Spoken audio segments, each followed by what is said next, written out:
On this episode of Survive and Thrive 8791, I welcome Dr. Andrew Lokuta to the Buck and Honey's remote studios. Dr. Lokuta, a beloved University of Wisconsin-Madison professor and physiology expert, joins us to break down the effects of alcohol on the adolescent and young adult brain and body. With data, science, and passion, this is an episode every parent, educator, and student should hear.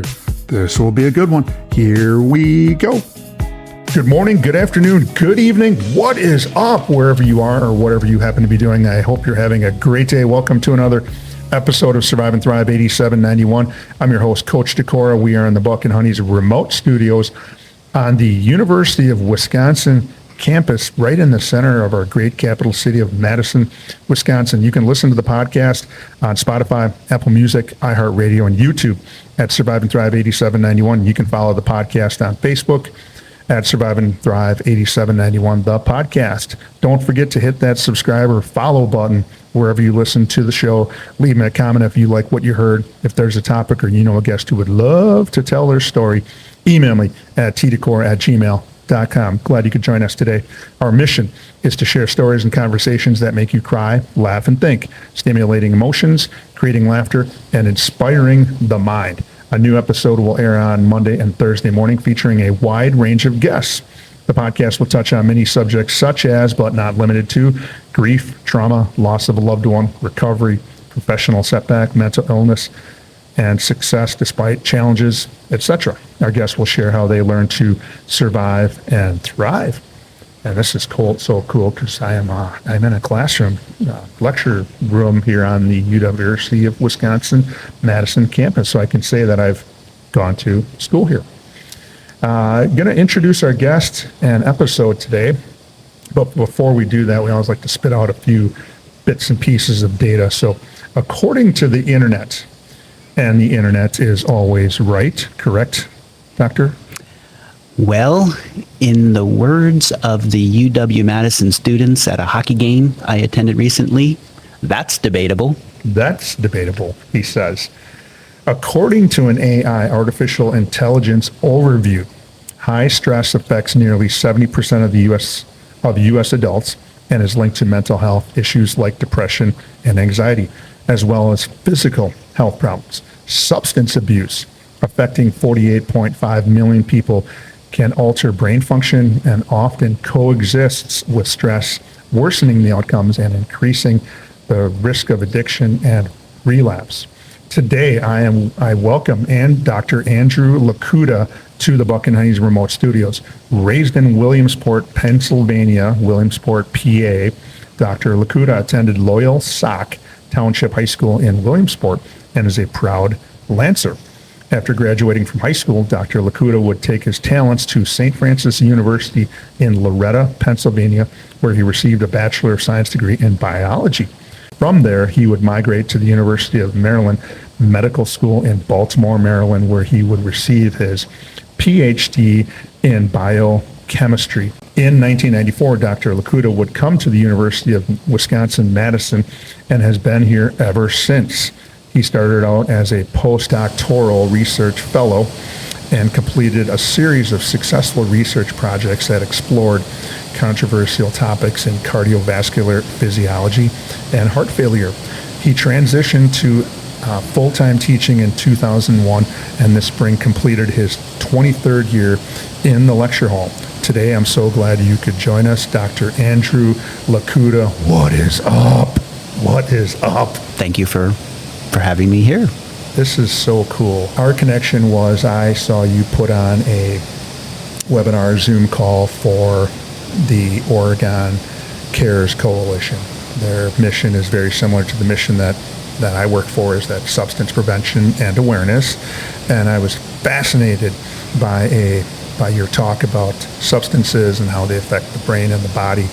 And I was immediately hooked. And you dumbed it down for this fellow and you made it click. And since then, I've been a kind of a fan of yours and had you come out to Wanakee in April to talk to some people and some athletes about what it is you do and the important messages. How was the school year? Pretty darn good. The students really, this past year, finished with some of the highest scores that I've seen in all of the decades of teaching. So it was a good school year. Okay, I got to ask this just because sometimes people don't come back, but are you coming back for the 25, 26 school year? They want you back? Yeah, and I want to come back. I'm not done teaching yet. Yes, there's no quit in that body. I want to read some comments from your students because these were very heartfelt, and I had to dig around, and I didn't find any negative comments. And I wish I could remember. I think it was rate your professor, some kind of thing on the internet, the World Wide Web, the information superhighway. I'm going to read some comments here. Absolutely love Dr. Lokuta. He cares a lot about the students and the content he is teaching, and he's really freaking good at what he does. I don't know if they meant to say freaking, but there's another word that they probably wanted to put in there. Dr. Lokuta is an amazing professor and extremely helpful. He is very thorough and funny, sometimes gets off track, but if anything, it helps me remember the concepts better. Dr. Lokuta was the best professor I have ever had in my entire academic career. That's 4 years of classes. And Dr. Lokuta is very down-to-earth and funny, and with many dad jokes in the lecture. After hearing some of those comments from some students, what do you think? How does that make you feel? Wow, I did not realize some of that. I don't pay attention to any of those, like the Rate My Professor website, I don't ever go to any of those. And that's okay. I very much appreciate the opinion that Neil Peart once expressed. He's a drummer. He said, if I'm going to give credit to people that say my music is good, I have to give equal credit to the people that say my music is bad. And so therefore he didn't look at any critical reviews. So, wow. Yeah. Sometimes you can, when you hear good things about you in rapid succession, like I was firing at you, sometimes it can take you back a little bit and makes you think about some of the many, many lives that you have touched here at the University of Wisconsin, and just some of the cool things that sometimes it takes a lot of guts to write those things too by the students, and they have to open up the laptop and type all those things out, but and to condense it down to all of their feelings into one sentence is pretty powerful. You definitely have some fans out there. Wow. Summer is right around the corner. What are you looking forward to this summer? We have the 8-week class of human physiology. It's an entire 14-week semester compressed into 8 weeks. And we're getting ready for that because that is quite a grind for not just the students, but for the staff as well. Is that the same class that you normally teach during the school year? It is. How does a guy get to be a fly on the wall? I know I mentioned this earlier. In a room such as we're in now, there's plenty of space to be a fly on the wall. You don't have to be on the wall. You can be butt in a seat. Butt in a seat. I might have to get that your daily curriculum and syllabus. I can maybe poke around and. You are cordially invited. Cordially invited. Before we get to your story, there's some great stuff here. I need to talk about our sponsor. Our sponsor, Buck and Honey's restaurants, are a place that people can escape to. For me, it's a great escape from cooking dinner. Do you cook dinner? I love to cook dinner. You do? What genre? What are you in? I love Italian food. Italian food. Festa Italia, I think, is this weekend. Somewhere in Madison here. In Fitchburg. So hopefully you and I can cross paths over there. Are you a pasta, thick sauce guy? All of them. All of the above. I like to experiment with all of them. Okay. With their great food and drink menu, 5-star customer service, and a welcoming and vibrant atmosphere, people keep coming back with locations in Sun Prairie, Monona, Wanakee, and Mount Horeb. Most communities in the Dane County area can get to a Buck and Honey's within 10 to 15 minutes. And I like to do a little drum roll here. And this table's not quite as acoustically sound as mine at home, my desk, but have you been to Buck and Honey's? I have not, but now I am intrigued to go. You are intrigued to go. They have they've got a great menu. I think they have some Italian food. They actually rolled out a new menu for the summer. But if you're a pizza guy, which a lot of Italian cookers are. They have a great pizza called Bomber's Specials. And I've been eating that recipe since about the mid-'80s. It's lasted a long time. On the podcast, our guests follow the format for sharing their story like this. In segment 1, we talk about what was it like, your history, what happened to get you on the podcast. And in segment 2, we continue to talk about what happened and then get into what it's like now. And we discuss your 5 suggestions for thriving. You grew up in northeastern PA, northeastern Pennsylvania, Williamsport, PA.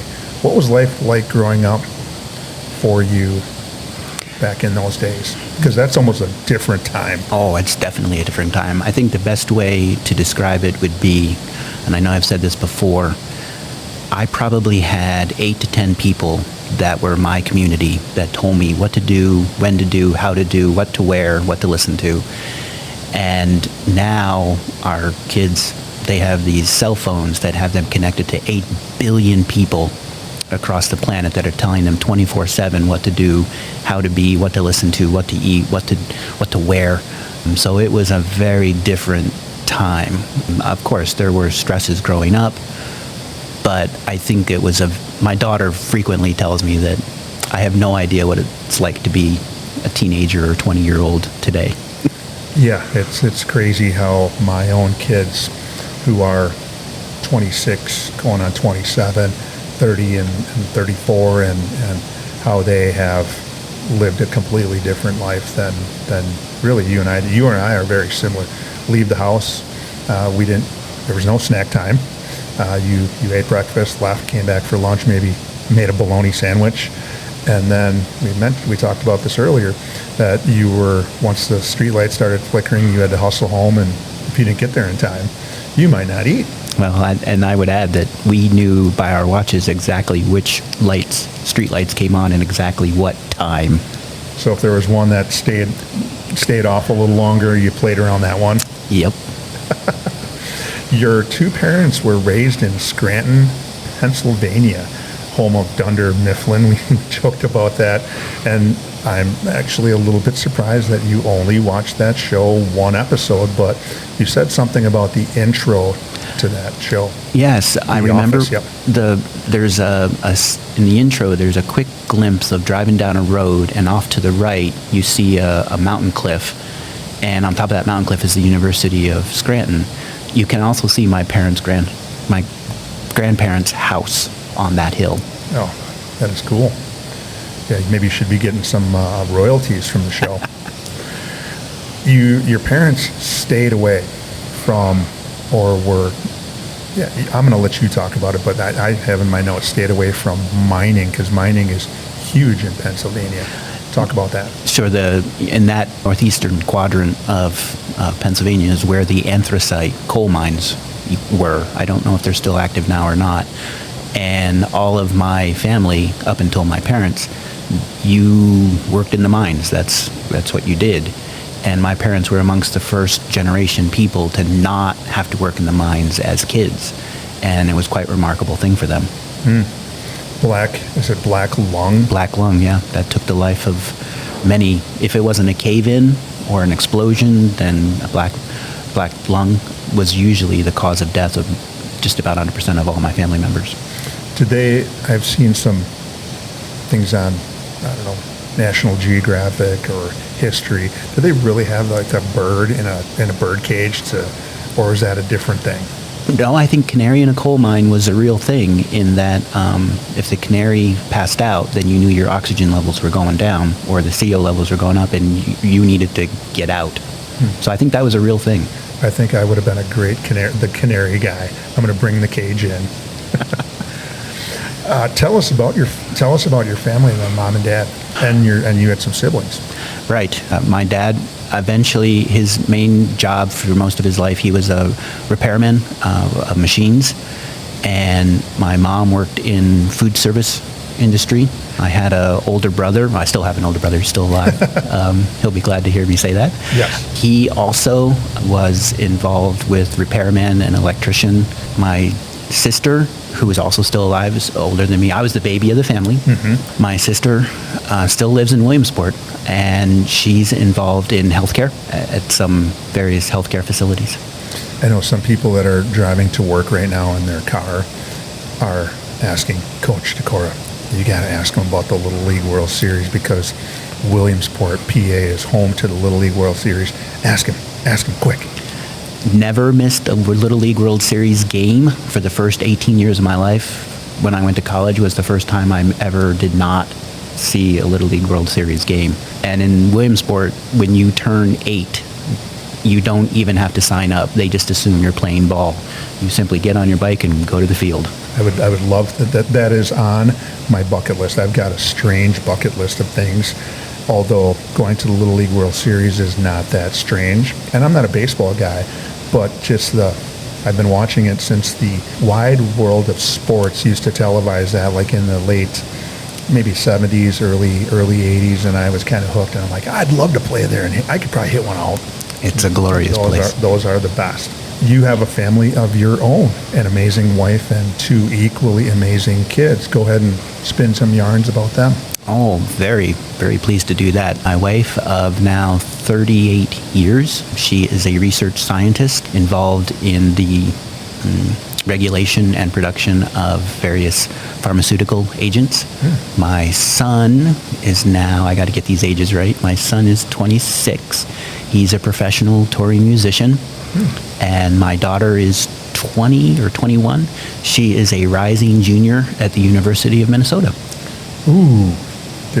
Is that a tough time putting on the maroon and gold? I do not. You do not? I do not. Okay. And she's okay with that. She's okay. She made her choice. She had options, and she's a very strong, independent person, and she told me straight up that she did not want to go to Madison. She wanted to go to Minneapolis, because if she came to Madison, that would not really be college for her. She needed to get away. Loyal Sock Township, class of 1984, and you're a proud Lancer. What kind of activities were you involved in other than Little League World Series? Yeah, primarily I was a big-time soccer player, and at that there was no school-associated sports for soccer at that time. It was AYSO, American Youth Soccer Organization. Okay. That's the only thing we had available to us, but it was well developed throughout that part of Pennsylvania. And I had the opportunity to play with some really talented soccer players, so we tended to be a dominant force in the area for a lot of years. Yeah, one of my guests from probably in the episode 40s, she grew up in Delaware, and she said the same thing, that there was a lot of club sports, and she was a part of the group that came in and started the team at her college. Pretty good stuff, soccer. After high school, you would receive your biology degree from St. Francis University in Loretta, PA.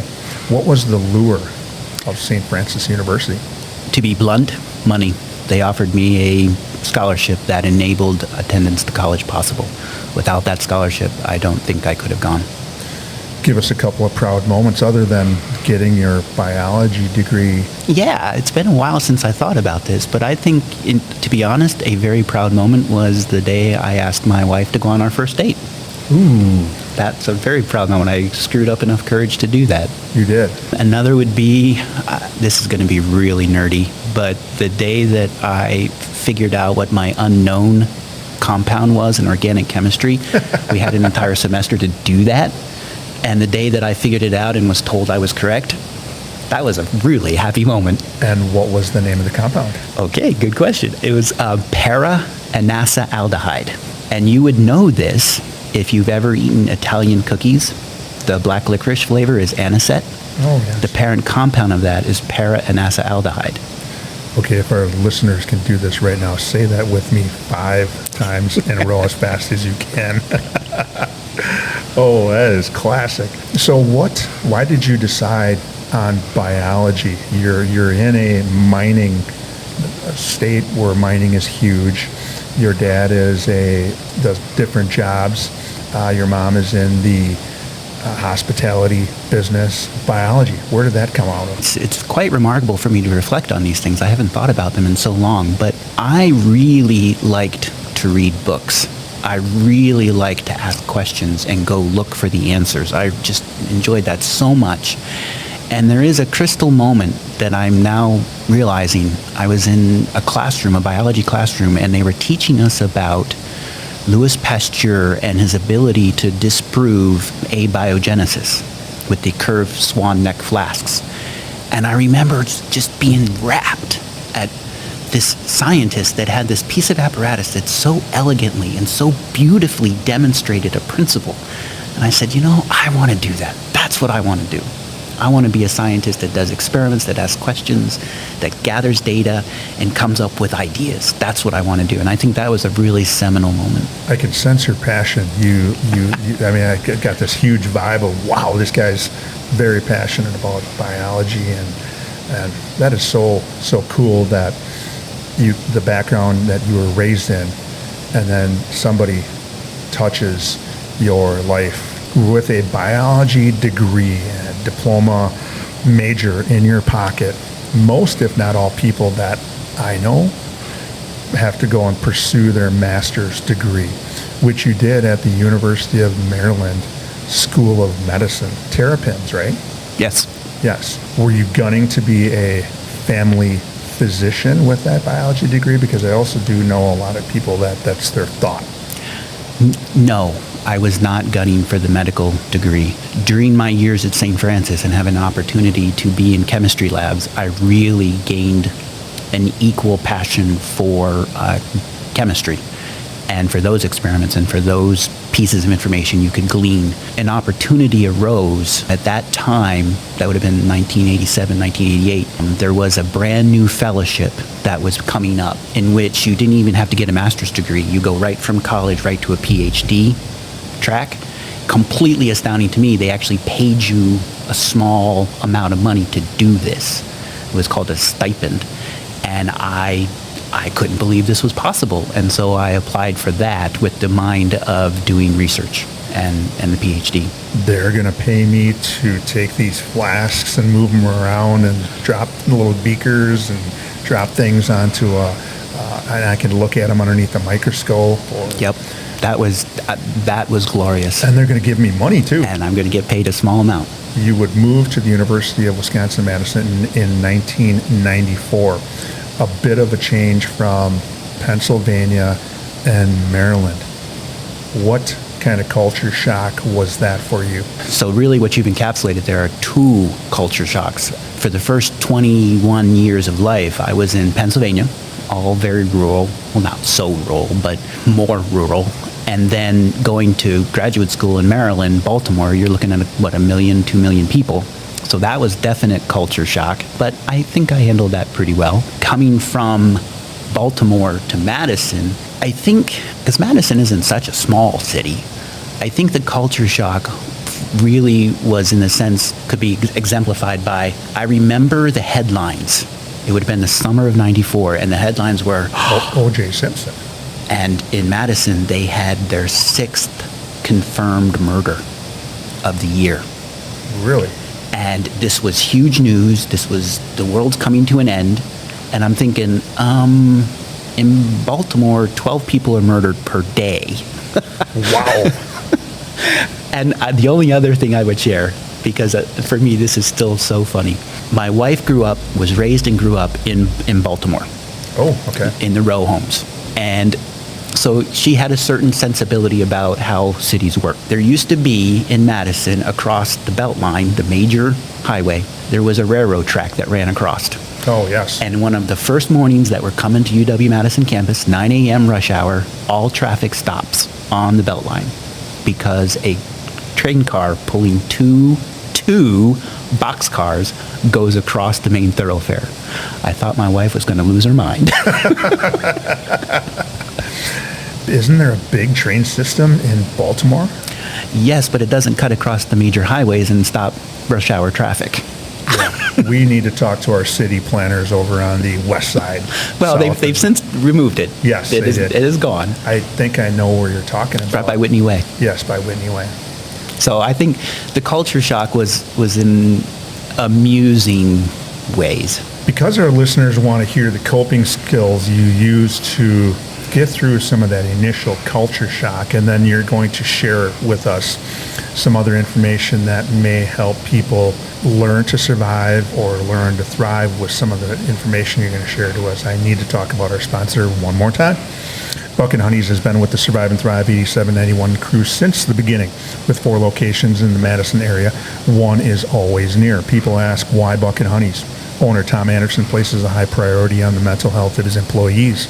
He has a mental health professional available for them should they need support. I don't know how many businesses go above and beyond their EAP, Employee Assistance Program, but Buck and Honey's does. I'm going to read this little tidbit here, and you'll have to remind me in segment 2 of where that came from, but here we go. Dr. Lokuta, and this is, I would say, cited to him or something maybe he thinks or said, is the continual preparation for effective teaching of human physiology has led him to a great deal of discovery and conversation about the effects of alcohol and other addictive substances on the brains and bodies of our youth. And it's something he thinks should be a part of everyday life. And he's going to talk about some of those things, mental health and substances on the brains and bodies. And this is going to be probably maybe the first time of hopefully 2 or 3 episodes where he's going to come back and share some more of this awesome information that I've come to really enjoy. Please stay tuned. Don't change that dial. You're not going to want to miss segment 2 of Survive and Thrive 8791. We will be back. If you, a loved one, or someone you know is experiencing a physical, mental, or emotional crisis, there is help and resources out there. Contact NAMI, the National Alliance on Mental Illness Helpline, at 1-800-950-6264. This is a free service providing information, resource referrals, and support to people living with a mental illness, their family, providers, and the public. United Way 211 is available 24/7, 365 and offers free confidential assistance. They connect people with the local programs and services that can help. Dial 211. Emergency Crisis Services, dial 911. The Suicide Prevention Lifeline, dial 988. To connect via web, chat, visit suicidepreventionlifeline.org. Along with those numbers, there is help. You just need to say 3 words. I need help. Now, back to the show. We are back. Welcome back to segment 2 of Survive and Thrive 8791. I'm your host, Coach Tim Decora. The podcast is where I feature guests who share their story in hopes of helping others who may be struggling with what life throws at them. Dr. Andrew Lokuta is here today to share his story, which he's already done a little bit, and share some tidbits about mental health and substances and their effects on the brain and the body. And again, I'm going to add this little tidbit here that is kind of mentions some of the work he's done or related to the work, but he considers the dissemination of this information to be a vital part of what we should all do regularly. So we're going to get to that in a little bit, but because the podcast has a mental health component, we talked a little bit about your move and the culture shock coming to Madison from the East Coast. Were you experiencing any anxiety or depression coming to the Midwest? And it wasn't like you were coming by yourself, though. You had my spouse. Wife. Yep. I would say, though, because family and any support of family was 1,000 miles away on the East Coast, there was definite anxiety because we're truly striking out on our own. To give you some idea, both myself and my father, we had to look on the map where Wisconsin is. When, it was, let's go to Madison, Wisconsin. We didn't actually know where that was. We had to look that up. So you're off on your own, and there's nobody down the street that you can call on, go visit if you need to. And you referenced that early in the history portion, is that you had essentially a dozen people in your life growing up that told you what to do, where to go, what to eat, what to wear, and now you don't have anybody but your wife to lean on. What were you were you feeling anything, dealing with, racing pulse, feeling anxious all the time? I as most people that have, moments of a lot of anxiety that lasts for more than a day or two, you mostly just get tired and feel a little bit of brain fog. I think that would be a good way to describe it. Probably the body just like running on high, and then all of a sudden, once you have that free moment to sit down, you might nap. Yeah, and you've got so many decisions to make that now it's all up to you, and are you making the right decision or not? And then during these times, who were you leaning on for your support? Each other. Just you and your wife? Yeah, each other. I think it speaks to the fact that we are still, I'm hoping she agrees with this, happily married after 38 years.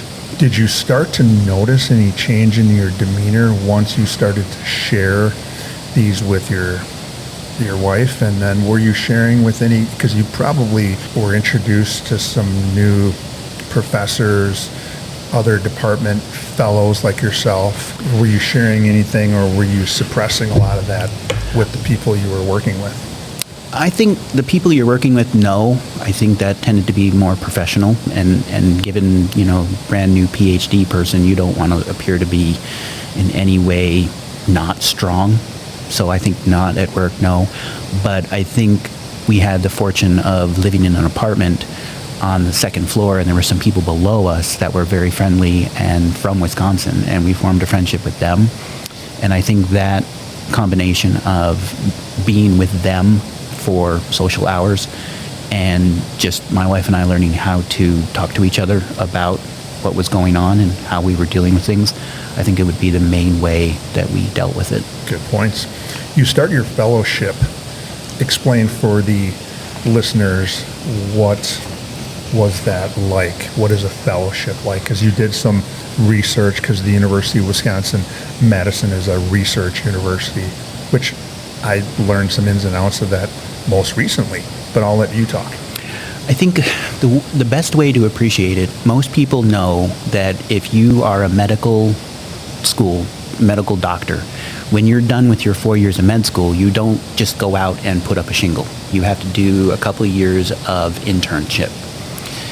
In research science, when you get your PhD, you're not just given a research lab. You have to do an internship, and they call that a fellowship. So you have a PhD, but you're not in charge of the lab yet. You're working in the lab. You're working on getting your own grants and building your own reputation, but you have a mentor that hires you, and that's what a fellowship is. And the way it looks for me, it was intense. It was 16, 18 hours a day, 7 days a week doing bench research, because the money was available to do the cardiovascular research on heart failure, and we really felt the drive, the push to make progress in that pretty, at that point, really debilitating disease. We talk about, you just mentioned the word grants, and the job I have is dependent upon a federally funded grant from the DFC, Drug-Free Communities, which is a law, 1997. What kind of grants were you using, or where were they coming from to support all of the work that you and your higher-ups were doing? There were two main sources, NIH, National Institutes of Health, and the American Heart Association. Those were the two main grant funding agencies. And pretty nice, sizable grants? Yeah, definitely. And were you and your other fellows, did you have to write those grants or be a large part of? Right. We would work in collaboration with the mentor of the lab, that we call it the PI, the principal investigator, because that was the owner of the lab space. Their main job was to get the grants. And so it was always, and always will, it has been a collaboration between the research fellows and the PI. Again, I'm going to go back to the mental health component, because this just popped in. So when you write a grant and you submit the grant, there's a little bit of time. I don't know if it was a month, a week, a day, 2 months, and you're sitting on pins and needles wondering, did we get that X number of dollars because we need it? What was that time like for you while you're sitting there waiting? A time in which you need to distract yourself with more work. It was a good time to really focus on tough questions in the lab and the experiments, because it took your mind off of, what's going on? Are they going to fund me or not? So distraction was key. Distraction. That's a good coping strategy. Find something else to do that you like to do, and for you that was research. Yes. And being in the lab. You started teaching full-time then in 2001, and there looks to be no end in sight. Talk about then going from the fellowship to, is there a ceremony? Is there walking down a red carpet? You get handed the keys to the lab now. You have your own keys. Tell us about that. So my case is unique in that as I was coming to the end of one of my grants that I had received, one of my fellowships, the next step for me was to get the big grant in which, now you are qualified to have your own research lab. And in order to do that, it was recommended that I teach a little, have a little bit of teaching experience on my resume, because I had absolutely no teaching experience up to that point. And they said to me, so, the Department of Physiology has this physiology course, and they actually need someone to participate in the instruction. Why don't you go do that for a semester? And so I agreed. I thought this was a very good thing to do to support my resume. And boy, I liked that. Oh my goodness, that resonated in a way that I had not felt in a number of years in terms of how I felt doing the teaching and interacting with the students and hearing their questions and going and finding the answers, because I had no bloody idea what the answer was. I loved that so much, and I said that out loud to a number of people in the department, and they said, well, actually, you want to do it again? Because we don't have someone. Yes. And so I did it again. I loved it even more, and I remember going home one night and saying to my wife, you know what? I really like this teaching thing. And about a month later, it just so happened, coincidence, someone that was a full-time instructor on this campus of physiology was retiring. And I said to my wife, I know that position is not tenure track, but I think I want to do that. And so she said, well, that's what makes you happy, then yes, you should apply for it. And I applied, and I was hired, and I haven't looked back. This is a perfect situation where preparation meets opportunity. And you certainly were preparing yourself by all the research you were doing.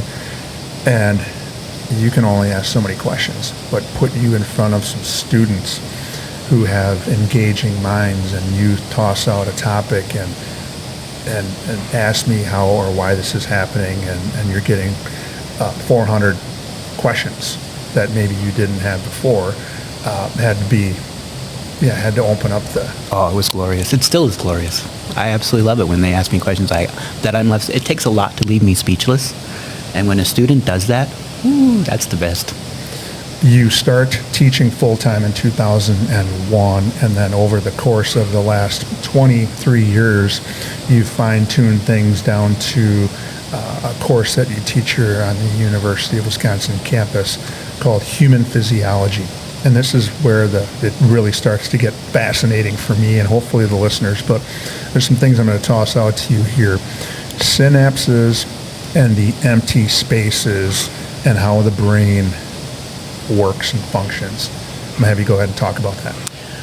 I think it is absolutely astounding. It has to be to anyone that wants to understand how the brain works to realize that the cells of the brain, the neuronal cells, we say they are connected together in circuits. And that's how your brain works, these circuits of activity. However, when you think of a circuit, you think of components that are touching each other. And it turns out that the neuronal cells of the brain actually do not physically connect with each other, but rather there's a gap, a space between them called a synapse.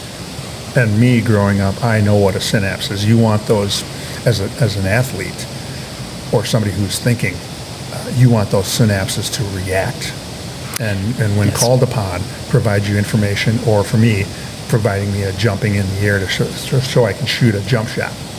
And what has to happen in order for you to shoot that jump shot, you have to have chemicals called neurotransmitters be released by one of the neuronal cells. The neurotransmitter chemical travels across the synapse, the space, to the next neighboring cell and acts as a signal and tells that neighboring cell, hey, here I am. That's your circuit. It's reliant on electrical activity that leads to the release of chemicals that travel across gaps or spaces between neuronal cells. And I think most people don't realize that is the way we're set up. And it is also it's not just a beautiful amazing arrangement, it makes it incredibly susceptible to external agents like drugs of addiction, which get into the synapse. And I will say that any symptom that you may know of that would allow you to say that person is under the influence of alcohol or under the influence of THC.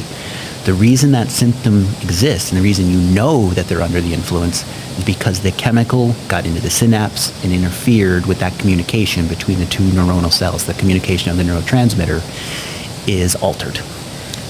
So if I'm riding in the car right now and I've got let's say an adolescent, couple adolescents and a little kid in my family, how is, when you sprinkle on some mental health, some anxiety, some depression, and all of the chemicals that are associated with that, or substances like smoke in the air because I smoke at home, or here, take a little sip of my, you just landed the big buck, you're 12 years old and we always have a beer, here's the beer. How are those things affecting the growth and those synapses firing?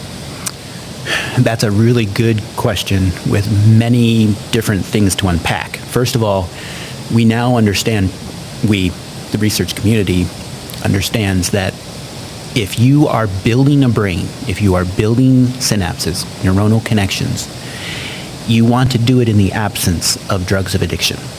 Because what will happen is that synapse, those two neuronal cells will become reliant on the drug to be present in order to work. And clearly that's not what you want. You want it to work well in the absence of the drug. So developing brains are particularly sensitive to drugs of addiction for this reason, because the synapses are being built. What we have to be cautious about, and I get this all the time and I understand why, people will get agitated and say, are you telling me that my 17-year-old son had a glass of wine with me at dinner? You're telling me that forever damaged his brain? No, it did not. I cannot say that it did. The problem we run into is that glass of wine becomes very much something that child might then seek out over and over again. And so the question we have to ask is not what that glass of wine did to the brain, but what comes next. Is that glass of wine followed by no alcohol? Or is it followed by abusive drinking next weekend because you're not in the house anymore? You have to pay attention to what happens after that, because then abusive drinking will definitively impair brain development. And that's true for other drugs as well. We talk about if now you're going from that glass of wine to there's that chemical reaction going in the adolescent's brain, and they say, okay, that felt really good, and it tasted really good, but the way it felt made me feel differently. Now I start to chase that particular that feeling or those thoughts that came into my brain, and now I'm excessively using alcohol on the weekends. And because you work with students and I also work with high schoolers, the term blackout, it seems to be synonymous with college-age kids and even high schoolers that I've been around. Talk about the blackout. I will. And I want to get there by being sure to say that, again, if a teenager were to have alcohol and feel what it's like, and they're having any significant anxiety or stress in their life, they might for that moment feel better. And they'll say, well, since I felt better with the alcohol, that's what I'm going to do to feel better repeatedly. And that's where the behavior really becomes detrimental. It's hard to feel better in the face of high stress, high anxiety in your life. And there are definite tools and things we can do to feel better that do not require us to drink alcohol. It's just that it's not as immediate, it's not as easy to do.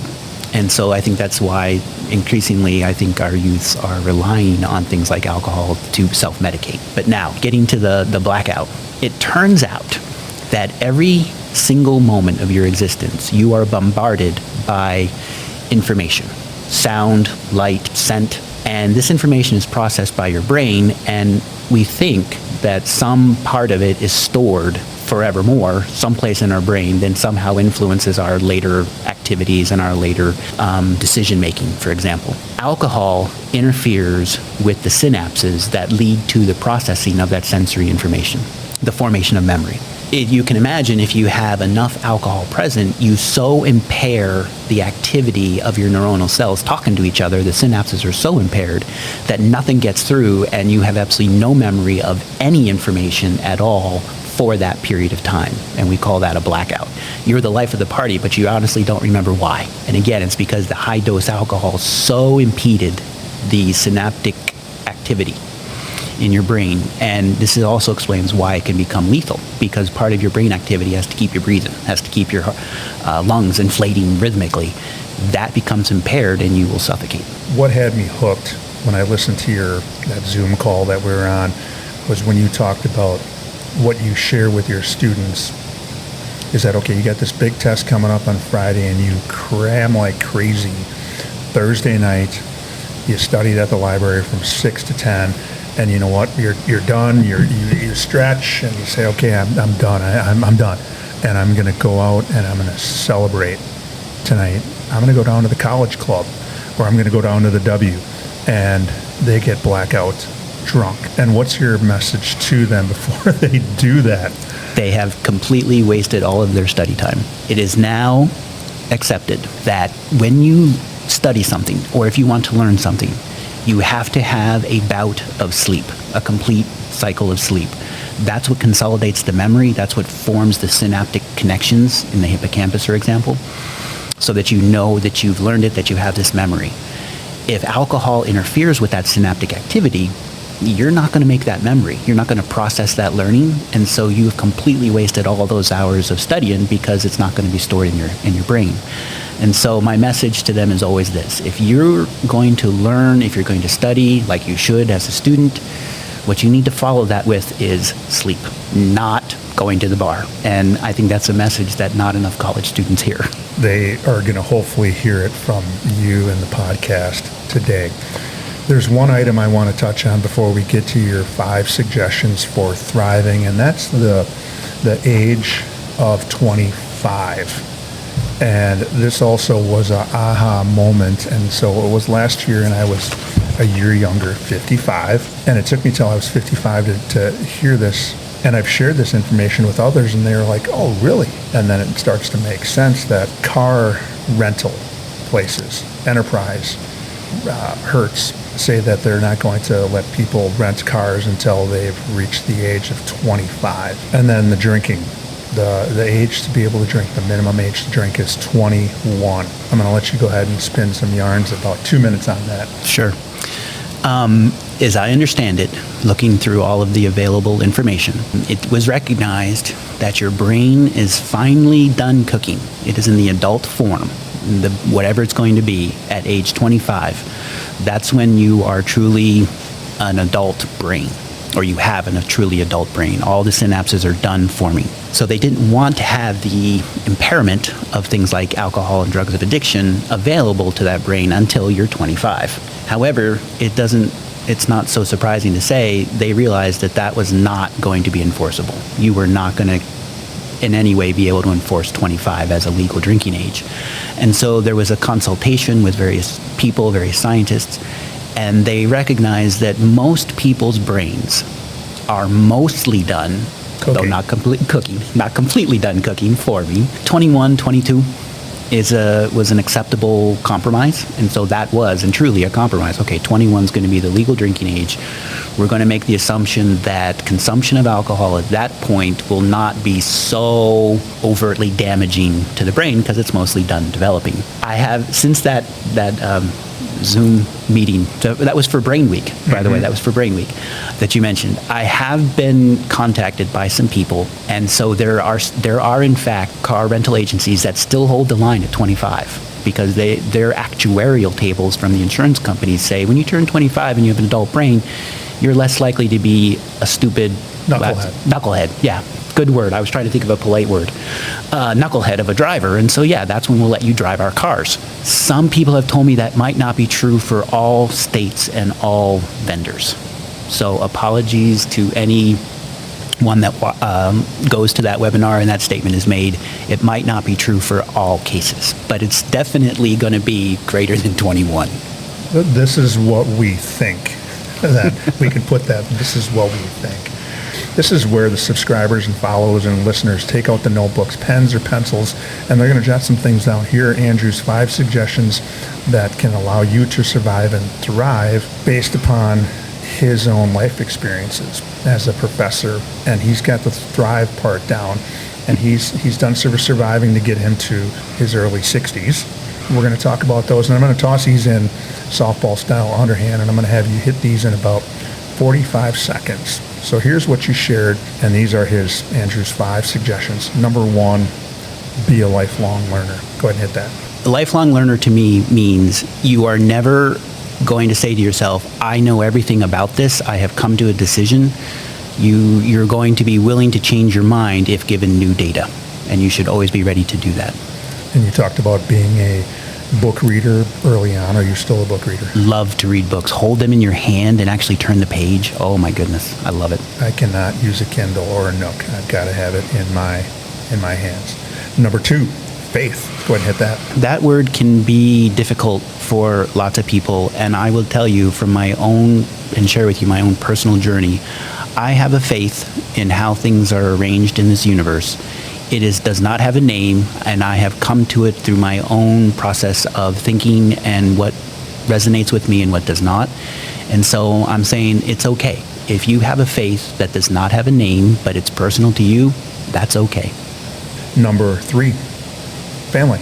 Hit that. Yes. You know, for me, family are the people that I can truly be myself. I don't have to worry about not being myself, and that I can truly talk to and ask questions and get their opinions and know that they do not think I have to follow exactly what they say, but I can listen to what they say and I can listen to them. And you can be yourself. Yes. Number 4, take care of your body. Go ahead and hit that. Oh, I have so come to appreciate walking. Oh my goodness. There is so much physiology now that's understood about walking, both from the cardiovascular point of view, but also from the neuroscience, that a physical activity that you can engage in, you can talk, you can think, you can listen while you're doing it, you actually improve the mental processing up in your brain as you're doing it, plus you get the cardiovascular benefits. Huge fan of walking. Practice. Number 5, our last one, balance. Go ahead and hit that.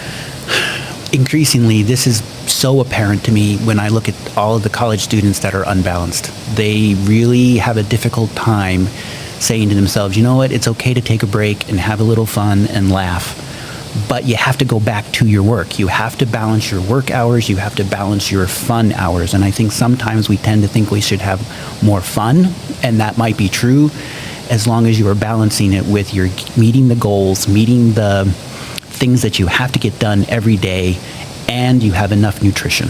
It's all about balance. And I think some people also put too much time into their school and don't have the fun. There's the other side of that too. Absolutely. What a great episode. I'm so glad you could join the Survive and Thrive 8791 crew today. Your story and how you've been inspiring young people is amazing. And we've had proof of that. Your knowledge of how stress and substances can affect the brain and the body can be very helpful to anyone of any age, whether you're in that adolescent age or you're in college, or you're a parent, or you're like me, you're a grandparent. You can share these valuable information and let people make their decisions based upon an education behind it. Your information will help people survive and thrive. Our call to action, Dr. Andrew Lokuta just shared his story on how to keep your brain and body working at top speed. He hopes that his knowledge will help you thrive. Here are Andrew's 5 suggestions that can help your brain and body survive and thrive. Number 1, be a lifelong learner. Number 2, have some faith. Number 3, lean on family. Number 4, take care of your body, get out there and exercise. And number 5, have a healthy balance between your school or your work and professional life and your family life. Final thoughts as we close another great episode of Survive and Thrive 8791. Are there any final thoughts, Dr. Lokuta? My final thoughts are in the form of thank yous. First of all, Tim, thank you for doing this. This is such a great opportunity to get some of these messages out and to let people know that there is actual science behind some of the marketing messages that they may see about drugs of addiction. And I think I'm going to interrupt you for a second. We always mention in the education world, don't do this, don't do that. But what you do and what I've gotten from you in our relationship now is that you say don't, and here's the science, and here's the data, and here's the why. You're filling in the education piece of the don't. And you're providing the opportunity to do that. So this is wonderful. Thank you. The second thing I'd like to thank UW for the opportunity to be that lifelong learner. They actually pay me to learn things, which is, I'm very lucky and blessed to be able to do that. I want to thank the students that have been in my classes. There's now more than 20,000 of them. And I want them to know that I probably learned more from them than they learned from me. And that's not a perspective that students might have. They actually teach me a lot. And finally, of course, big thank you to my parents, my family, my kids, my wife. Without their support, none of this would have been possible. Yes, exactly. And I would echo I have in my teaching, but until I retired last year after 32 years of teaching, I would say that I learned probably more from the kids than maybe they learned from me, and I know they helped me survive and thrive my teaching career. On our next episode of Survive and Thrive 8791, we will have another amazing guest in the Buck and Honey's Remote Studios who will share how they learned to survive and thrive. If you have a story to share or you know someone who does, please reach out to me at tdecora@gmail.com. Until next time, hang in there with whatever you happen to be going through, and with hard work, dedication, and determination, you can survive and thrive. Until next time, take care.